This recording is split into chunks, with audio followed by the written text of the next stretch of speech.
So here we are with episode 9 of the Vexations of the Shut-In Vampire Princess. Last episode, we finished an arc. This episode, we're gonna get into a new arc. Wow. What a summary. If you guys like the video, like the video. If you dislike it, dislike it. I do have my full length up on Patreon and early access to non-seasonal and some seasonal shows in the YouTube memberships.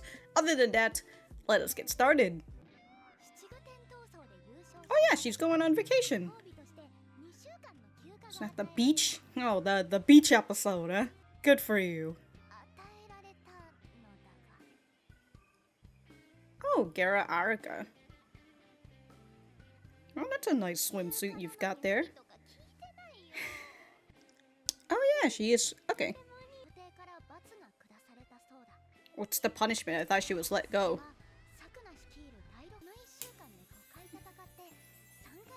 Well, that's more than 2, so that's good.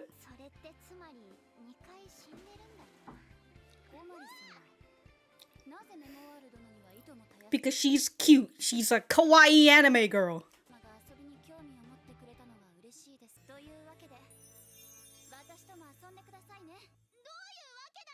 I really like her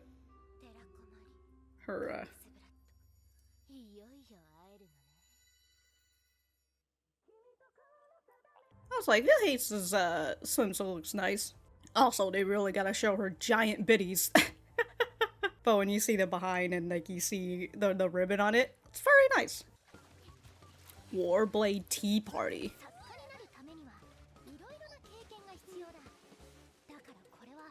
Understandable. Yeah, for when you write a sexy beach episode.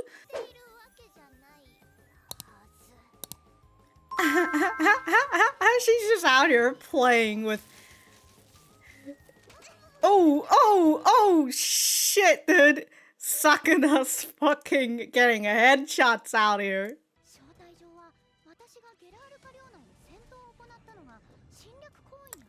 Oh, yeah, she did come all the way to Gara Arika.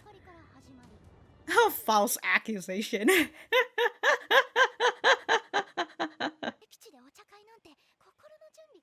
Have a tea party on it.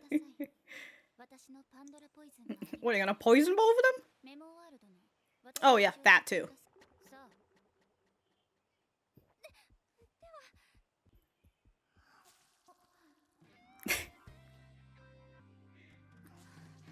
Damn, she's going in for a second bite? You know, I was thinking, just 2 big-tittied vampires. Sucking blood.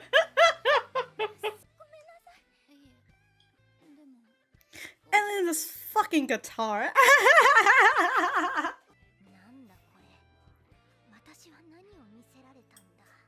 You're in a beach episode, Komari. That's what's happening.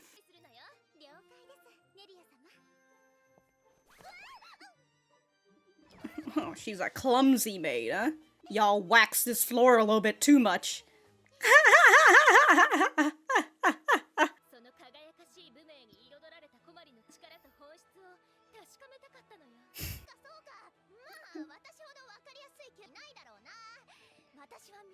The mistress of the massacre?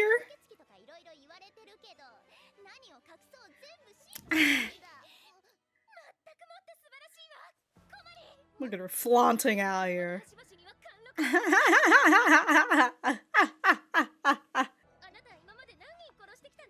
I've killed so much. 50. Same here! Someone well, if she did it on the war, it doesn't really... Oh! World domination, huh? I see these dual daggers of hers and I can't stop thinking about Rune Factory.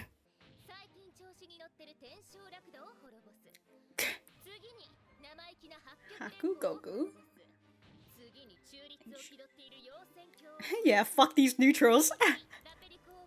Damn. Perfect, right? God, I can't stop thinking about how modern this house is. See that island kitchen? The kitchen island?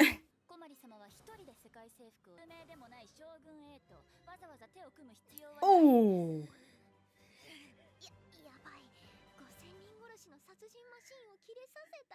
I don't know, she throws a tantrum?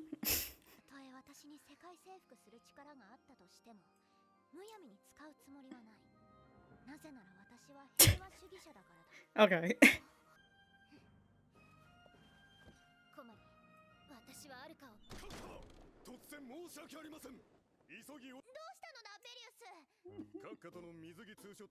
Oh. Are y'all fighting now? Oh.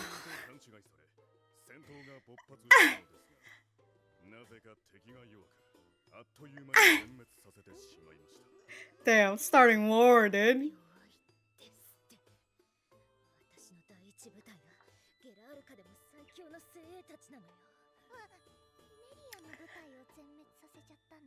Whoops.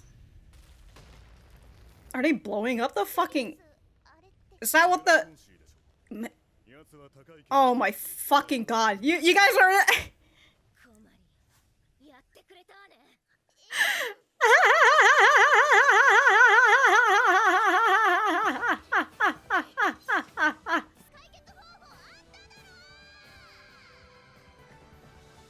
I don't know, it's called keeping control of your units. Mulnite's is dark core. Ah.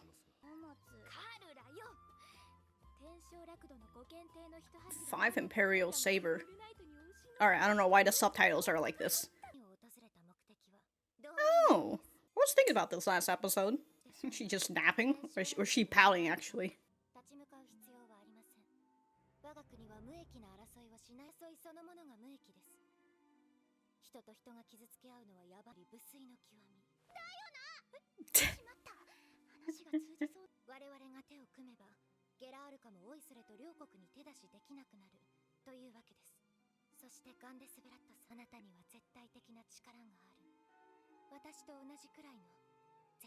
An absolute power about the same as mine.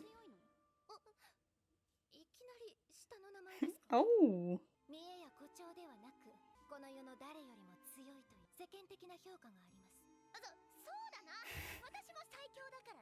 Yeah. But I'm the strongest, though. Alright.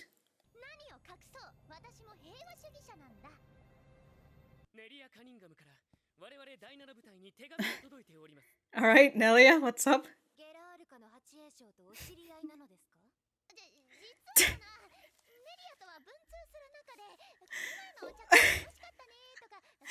Oh, y'all had a tea party? Oh, shit. You were... Hello, you will pay.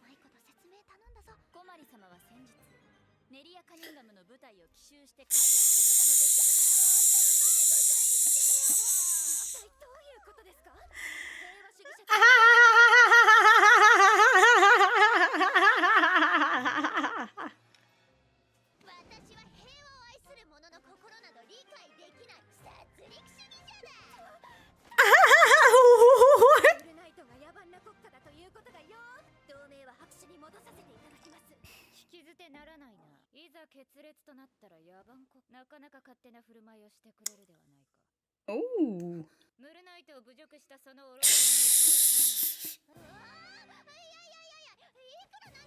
Oh, I thought you were slaughterous.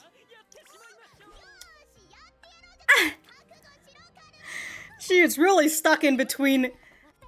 Oh my god, they're both just fucking... They're both just a bunch of fucking flaunting. Oh my god.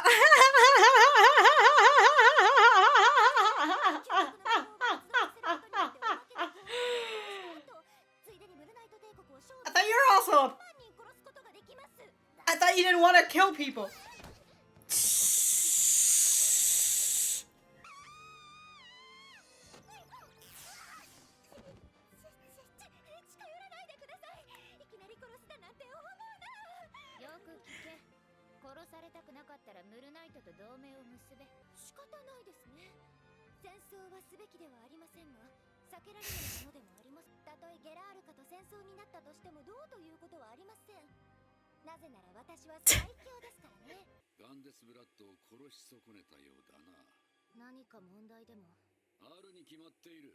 Let's see.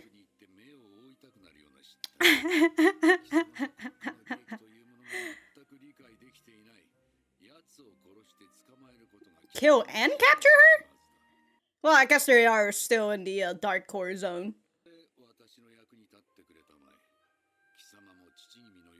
You don't want to end up like your father.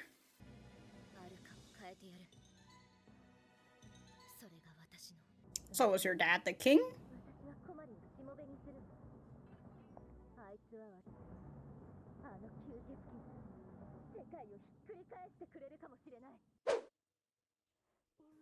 Alright, so this is the, what is it? This is the results of Komari's battle being live, right? It was being live streamed for everybody.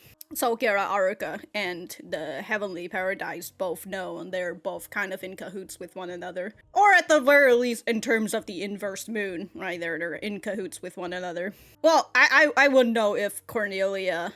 I don't know if Cornelia is a part of Heavenly Paradise, but the other Amatsu guy is a part of the Heavenly Paradise. So I can't really count him as like the entire country, but...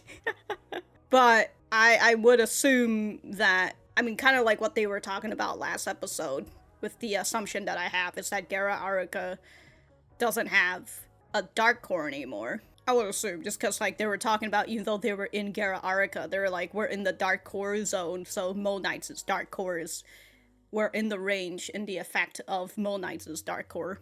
Okay. Okay, alright. What a preview shot to land on. Okay. Well, I'm going to go write my notes, and we will be right back to the center.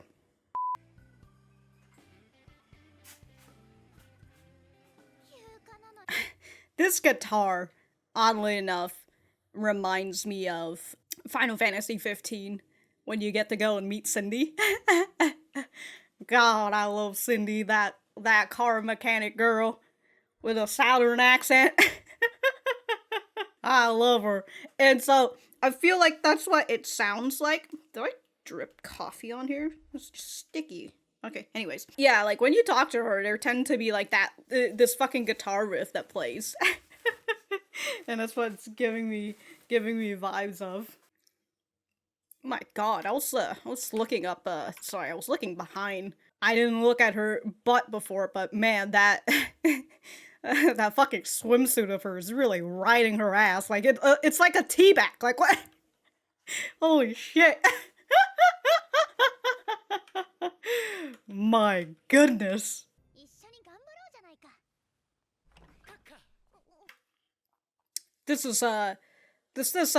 I thought this was a weird shot, and I thought that my video player was just, messing up a little bit. Because, like, she's just kind of like, why don't we give this out all together?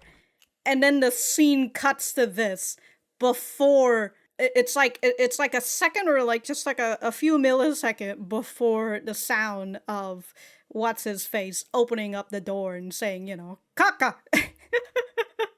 So I was just like, this is a really weird cut. I don't know why they did it like this. It almost feel like they were supposed to animate him opening the door, but then they didn't. But even if they didn't, this cut and how there's just a lingering second before the door opening, it's just a little odd. You know? Kaka! Like, what?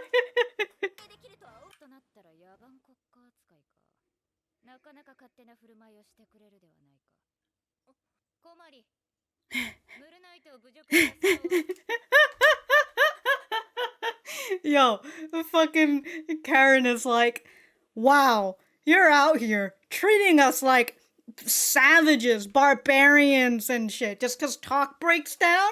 Komari, kill this imbecile!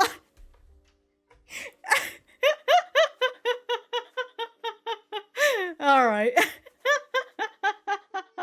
Alright, so that was episode 9 of the Vexations of the Shut-In Vampire Princess. Let me know what you guys think about it in the comments down below. You know that I always like talking to you guys. For me, I thought that this was pretty nice / kind of alright episode. in terms of like introducing us to this new arc, we do have the mandatory beach episode, to which, you know, I don't know, if you weren't me or something, you'd probably enjoy it. I thought it was, you know, I thought it was just like, okay, it's the mandatory part of the beach episode, all the fan service and all that, right? If you like that shit, you like it. And I'm just like, their swimsuits look really nice.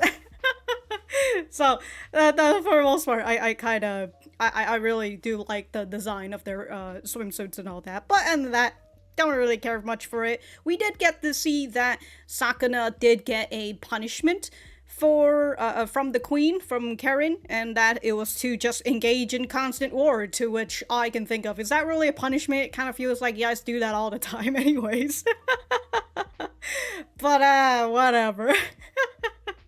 I've only got 2 major points to talk about, and it's going to be about the 2 new characters we are just introduced to. The first one being Nelia Cunningham.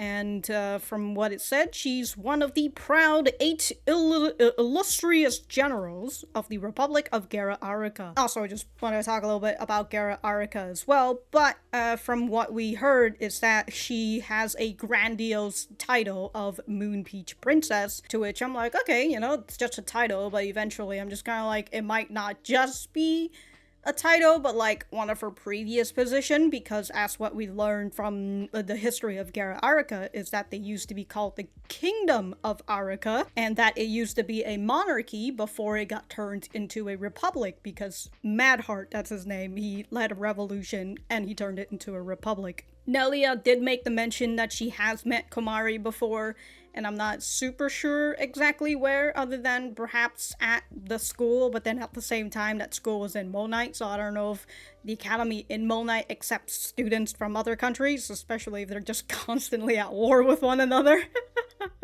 Or they're just, well, they call it war, right? So they're just constantly be fighting each other and all that, but I don't know, right? We'll just have to see where is this place that she has met Komari before, whether it was on the battlefield or not. Nelia wants to team up with Komari, and she says that it's going to be for world domination. She gives us this half-hearted or half-assed plan, which is just, we're gonna go fuck up these countries. We're gonna fuck that country up, we're gonna fuck this country up, right? We're just gonna fuck every single country up, and that's how the world domination's going to work. Not exactly a concrete plan, just kind of like a suggestion guide. Sakuna and Vilhays disagree with this plan for world domination, or at least for Vilhays, she's just like, look, if Komari wants to dominate the world, she can do it herself.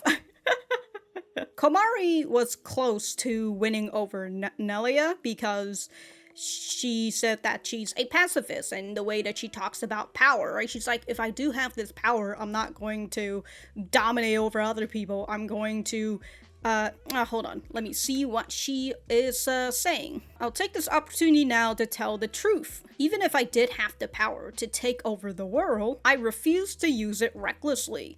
And that's because I'm a pacifist. And her eyes, you know, whine a little bit. Generally, a power isn't something to use to make people obey. It should be used for seeking world peace. She kind of like nods, right? She smiles, and then we get to hear her say Arika instead of Gara Arika, right? For Arika, I want, and then fucking Komari's unit kicks in. I apologize for all the pixels that's going on right now. But man really comes in here with the goddamn flair, and Komari's unit, they've been competing with one another for a selfie with Komari. They got into a fight with Nelia's unit, and they were so weak that they wiped the floor with them. Nelia's a little upset by that, and then Melon Kanzi freaking blows up the goddamn building because he likes to blow up tall buildings. Truly is a terrorist. Out here just fucking up this fucking up a part of this country, dude. But as I said, Komari was close to winning over Nelia, and it seems like Nelia was close to actually saying what she truly wanted, because as we learn towards the end of this episode, she was ordered by, I assume, Madheart, the president, to kill and capture Komari, and she failed to do that because it kind of seems like she had her own alternative plan, ulterior motive. And Madheart is telling her she needs to make herself useful because she doesn't want to have what happened to her father to happen to her. And I can only assume kill is it's the most common thing around here in this world. You don't want me to kill you like I did your father, duh? Or at least, I made his death as painful as possible. I wrote killed / captured just because, I don't know. Do they keep prisoners of war? Or prisoners of the revolution? I would assume they fucking killed him with a goddamn guillotine, a classic. Yeah, this is the part where I was just kind of thinking it seems like, Nelia was a princess, I would assume, and that her dad, presumably, was the king. Who knows? She could have just been another part of the monarchy or whatever.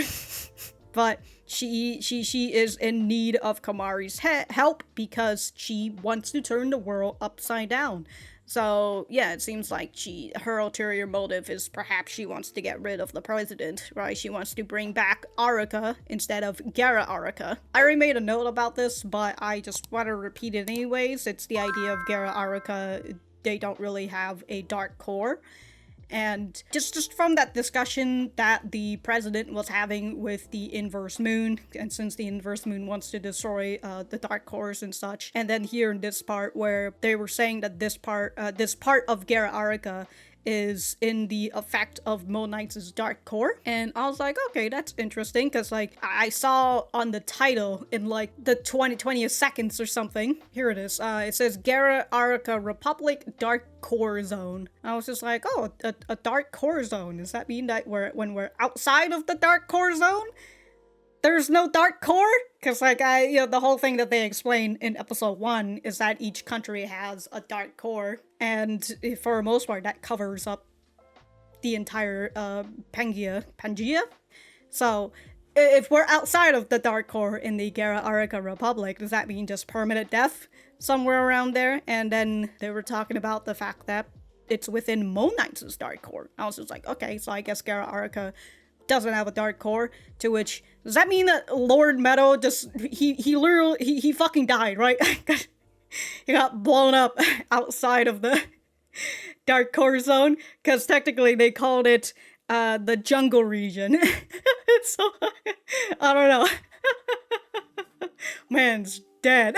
Anyways, moving on over to the next point, which is Karla Amatsu, and just knowing that another Amatsu is a part of the inverse moon, I was just kind of make the assumption of because I was also thinking about well, if the inverse moon or Gara Araka at some point, right, if they're able to befriend Komari, and since Komari has that unconscious, I was gonna say unconscious, but if she gets blood and then she activates her core implosion, is that her unconsciousness? I don't know, but her unconscious of her unconscious, her core implosion, inside her, she's able to defer who is her friend. And so because of that, right, outside of her friend zone, when she gets into that core implosion, everybody's going to fucking die.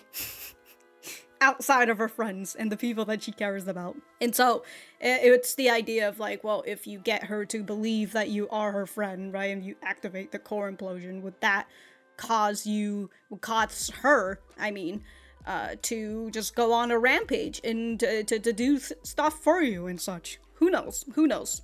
But here's Karla Amatsu.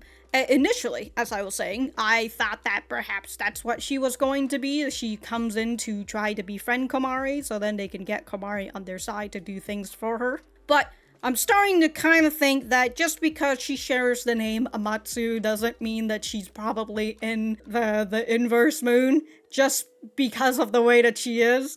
But you know what? She could be really good at what she's doing. But I will say, Karla, is the opposite of Sakuna, where Sakuna goes and says, "Oh, I'm really weak. I'm really weak. No, nobody really likes me."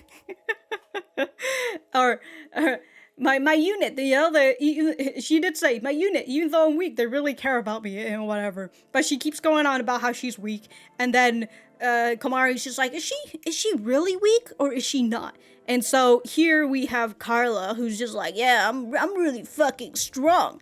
I'm so strong. In fact, I can kill 5,000 people in 5 seconds, or in 3 seconds, somewhere around there. I can kill them in seconds. And she's out here flaunting like a goddamn peacock. The same goes with Komari, except we know that Komari is strong, and she is able to back up her own words that she believes are lies. At first, when Karla wanted to form the alliance between the Heavenly Paradise and Mulnite because of Gara Araka, and how she says she doesn't want to confront them, and if they form this alliance, they won't be able to interfere in Gara Araka anymore. I was thinking, like, that is that, like, part of, like, the Inverse Moons' plan, in terms of, like, we don't want you to touch Gara Araka? But, again, you know, this could just be Karla and tricking me or whatever. But I'm starting to think that, no, she really just doesn't want conflict because she's just super weak, despite her being in one of the 5 Imperial Sabers. I love, towards the end, when Karla and Komari are just duking it out with one another. They're talking about how, like, yeah, well, I'm a better killer than you! It's so funny. Karla's like, I can kill 5,000 people in seconds! And Komari's like, yeah, well, I can kill 50,000 people in total in a few seconds. It's just like, holy shit. Or like, here in this part, where Karla's like, I'll have you know that I'm the winner of the National Murderers Tournament. They're out here just flaunting. 2 peacocks! Just showing off their feathers. Yeah? Well, how about this? And they're just like putting their hands out and they're pointing at one another. Very fun. Very fun. But beside the alliance, which started with the both of them won't be able to interfere in Gara Araka anymore, and we were also having this discussion that Gara Araka is having territory problems, which used to be behind closed doors, but now normalized. Which I forgot. Which has now changed to the Heavenly Paradise will assist in the Monmite Empire's battles. Because she's just like, look, even if we get into a war with Gara Araka, it won't be that bad because I'm the strongest. Which adds to the fact that Karla truly is weak and she's just flaunting this whole thing. she's Komari, but in the Heavenly Paradise.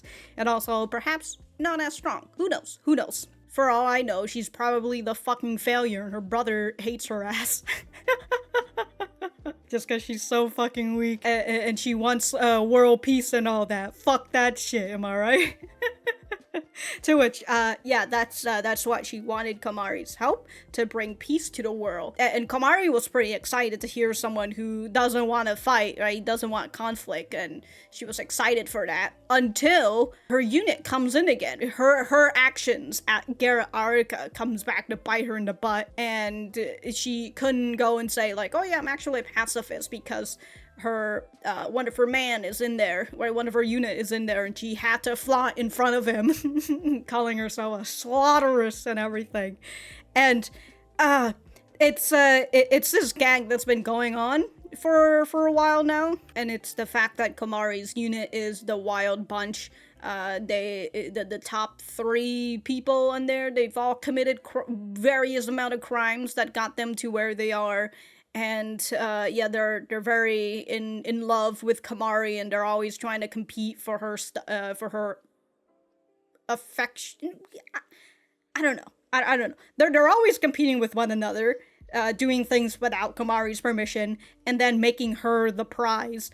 And I'm just kind of feel like, Did she consent in any of this?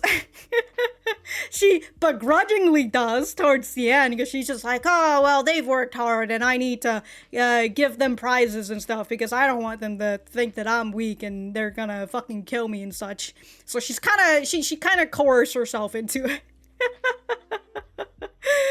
But yeah, this whole gag, it kind of happens with Flote as well, where Flote was just over here like, hey, your unit are just being a little bunch of fucking brats. They're out here causing chaos and all that, and that's why I'm kicking their asses. Here in this part, they're doing shit without Komari's permission, and then they ended up getting into a fight with Nelia's unit, and they wiped the floor with them, as I've said.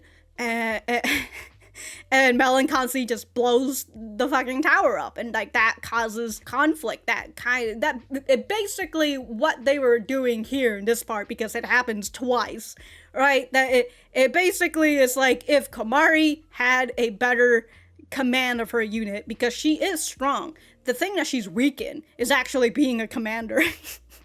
And actually having authority over her fucking unit. But if she actually had authority over her unit, the conflict in this arc probably could have just ended this episode. Or at least in 2 episodes, she would have figured out both Nelia and Karla's she would have figured out Nelia's true ulterior motive. I don't know about Karla, though. I don't know what Karla truly wants right now, so I'll just take her at face value, which is she's a pacifist because she's weak. She doesn't want to fight. She doesn't want conflict and such. But I did write my note. Iroh is annoying. Right next to Komari was close to sealing the deal until her unit interrupts again. It is a little annoying, but that's the gag. Again, as I said, if they didn't come in to stop this whole thing, I feel like this arc would be a lot shorter. but well, we'll just have to see what Nelia and what Nelia's got for Komari, right? What her plan is. She wants to make Komari her servant and such to do the work for her and whatever. So we'll just have to see. But until then, if I have anything else to say, I will write it in the description down below. Thank you guys for sticking around, and I will see you guys in the next episode.